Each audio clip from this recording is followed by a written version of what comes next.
80C से लेकर 80U तक सारे डिडक्शन के मैंने वीडियो बना रखी है। आप डिडक्शन की प्लेलिस्ट चेक कर सकते हो, वो एक बार आप देख लोगे तो आपको सब क्लियर हो जाएगा कि डिडक्शन वाले क्वेश्चन कैसे सॉल्व करने हैं और जो जीटीआई टोटल इनकम का क्वेश्चन एग्जाम में आता है वो भी कैसे अप्रोच करना है, आप उसके थ्रू कर लोगे। ठीक है, इस वीडियो में हम लोग एससी मेहरोत्रा बुक से short numerical question deduction chapter का क्वेश्चन नंबर 6 करने जा रहे हैं। बाकी जो लॉन्ग क्वेश्चन है वो मैं ऑलरेडी करा चुका हूं। Gross total income of mister Y who is suffering from a severe disability for the previous year this is rupees 7,25,000। तो मिस्टर वाई का जीटीआई है 7,25,000 और वो सीवियर डिसेबिलिटी से सफर कर रहे हैं। ठीक है, आगे लिखा है he is living in a rented house and paying rent of rupees 6,000 per month, compute his total income.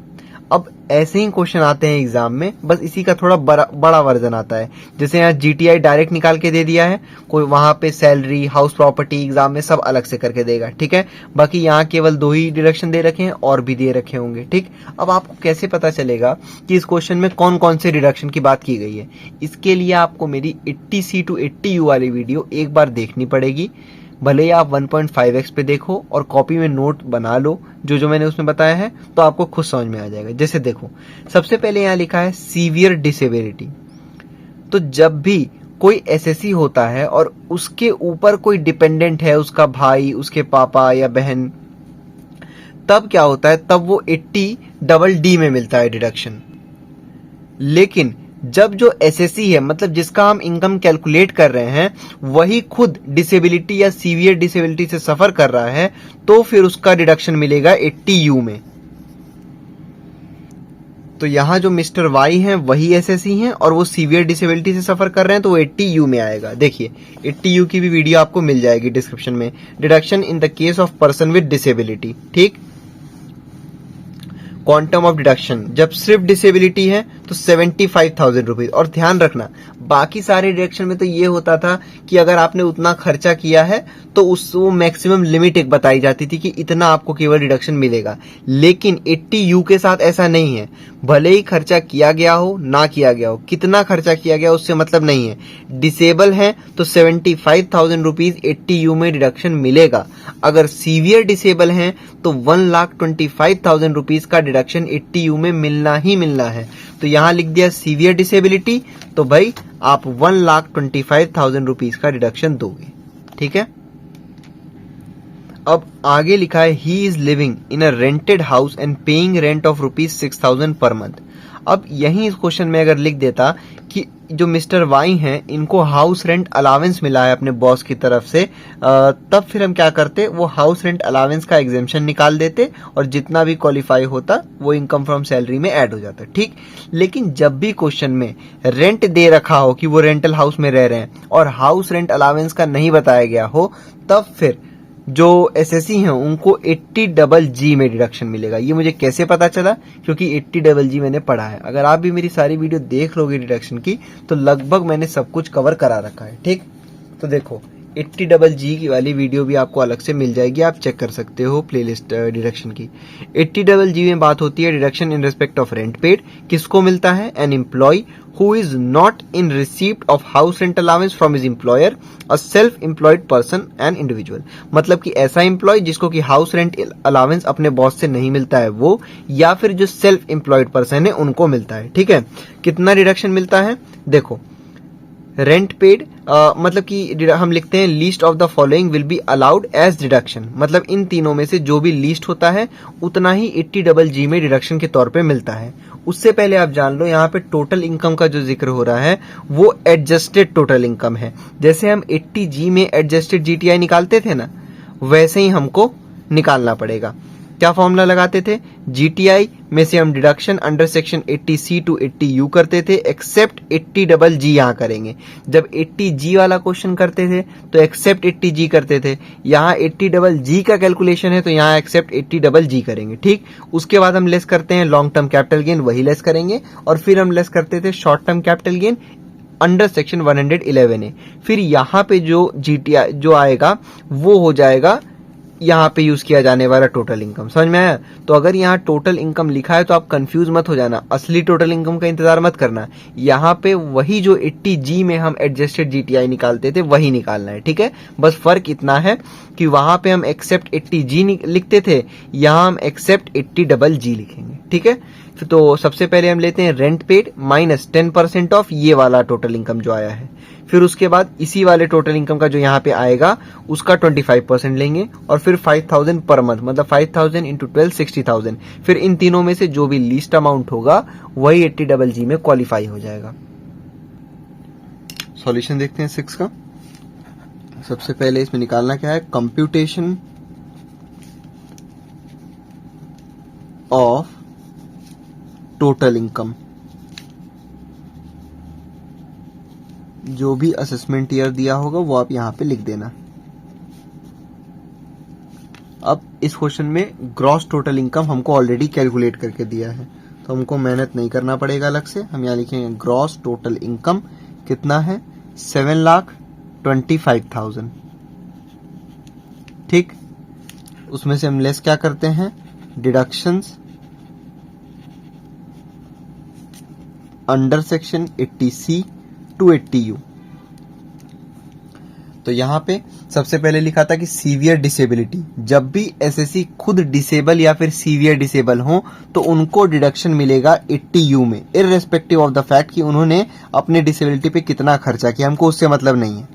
अगर क्वेश्चन में सिर्फ डिसेबल लिख दे तो 75,000 रुपीज, अगर क्वेश्चन में सीवियर डिसेबिलिटी लिख दे तो 1,25,000 रुपीज। तो आप यहां लिखोगे सीवियर डिसेबिलिटी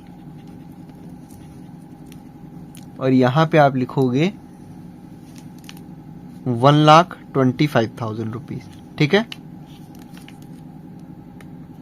उसके बाद था रेंट पेड। जब भी क्वेश्चन में रेंट पेड बोल दे और हाउस रेंट अलावेंस नहीं मिल रहा हो एसएससी को, तब उस कंडीशन में जो एसएससी हैं उनको डिडक्शन मिलेगा अंडर सेक्शन 80GG में। क्यों मिलेगा? क्योंकि भाई जैसे देखो, जिसको भी हाउस रेंट अलावेंस अपने बॉस की तरफ से मिल जाता है तो उसका हम अलग से एग्जेम्पशन कैलकुलेट कर ही लेते हैं। अब जिसको हाउस रेंट अलावेंस नहीं मिल रहा है और वो रेंटल हाउस में रह रहा है तो उसका भी तो कुछ सरकार करेगी, तो उसके लिए सरकार ने 80GG लाई, ठीक है।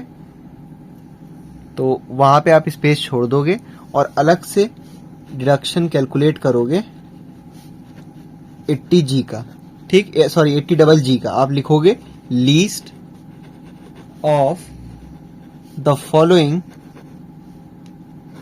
will be allowed as deduction, ठीक। सबसे पहले अच्छा, अभी मैंने आप बैक कर सकते हो, मैंने क्वेश्चन पढ़ाते वक्त भी मैंने बताया था कि 80GG में क्या क्या चीजें लेनी है, ठीक है। और इसके अलावा 80GG की आपको वीडियो भी मिल जाएगी डिस्क्रिप्शन में लिंक, और डिडक्शन वाली प्लेलिस्ट में भी, ठीक है। तो in list of the following से भी आप पहले एक काम करना, यहाँ मैंने गलती कर दी। सबसे पहले आप ना एडजस्टेड टोटल इनकम निकाल लेना, और वो जैसे जो 80G में फॉर्मूला था वही सेम रहेगा। सबसे पहले GTI लेते हैं, उसमें से लेस करते हैं deduction under section 80C to 80U, except यहां 80GG की बात है तो एक्सेप्ट 80GG कर दो, ठीक। उसके बाद फिर सेम है लॉन्ग टर्म कैपिटल गेन और short term capital gain under section 111A। तो GTI यहां पे कितना है इस क्वेश्चन में, 7,25,000। और कोई भी 80C टू 80U डिडक्शन है तो हाँ है, इस क्वेश्चन में है 80U। तो आप यहां लिखो 80U कितना है, 1,25,000, ठीक है। क्या लॉन्ग टर्म कैपिटल गेन है? नहीं है, नील कर दो। क्या शॉर्ट टर्म कैपिटल गेन इस सेक्शन में है? नहीं है, नील कर दो। तो 7,25,000 माइनस 1,25,000 कितना हो गया, 6 लाख रुपीज। तो आप यहां लिखोगे 6 लाख, ठीक है। ये क्या आ गया आपका एडजस्टेड टोटल इनकम, ठीक है। अब देखो यहां पे सबसे पहले आप लिखोगे rent paid minus 10% of adjusted total income, ठीक है। तो रेंट पेड कितना है, महीने का है 6,000 रुपए, तो 6,000 into 12 minus 10% of adjusted TI अभी कितना आया है कैलकुलेट करने पे 6 लाख रुपीस, तो 6 लाख रुपीस। तो ये हो गया आपका 12 इंटू 6 72,000 और ये 6 लाख का 10% कितना होगा 60,000। 72,000 माइनस 60,000 12,000 रुपए, ये लिख दो आप यहां पे। ठीक, फिर उसके बाद हम लेते हैं 25% ऑफ टोटल इनकम,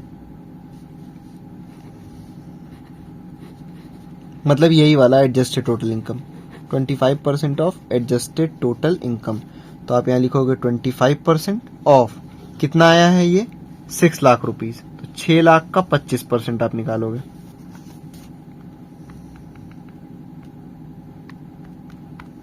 $1,50,000। ठीक, फिर सी पॉइंट में क्या आता है ₹5,000 पर मंथ, तो साल का कितना हो गया 5,000 इंटू 12, ये पर एनम आ जाएगा, मतलब कि 12 5 60,000। अब इन तीनों में से जो भी लीस्ट अमाउंट है वही डिडक्शन के तौर पे अंडर सेक्शन 80GG अलाउ हो जाएगा। तो आप देखो इन तीनों में से लीस्ट आपको साफ साफ दिख रहा है कि 12,000 रुपए लीस्ट है, तो आप लिखोगे कि least amount is equal to 12,000, यहां लिख दो 80GG is equal to 12,000 rupees. ठीक, यहां पे लिख दो deduction in respect of rent paid, कितना आया है 12,000 रुपीज,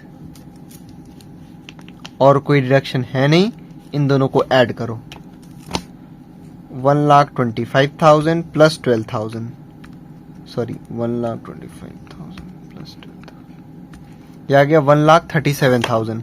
इसको आप आउटर कॉलम में लिखोगे और लेस कर दो ग्रॉस टोटल इनकम में से,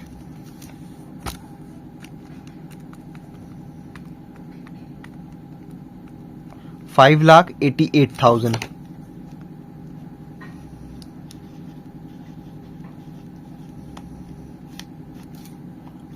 ये हो गया टोटल इनकम।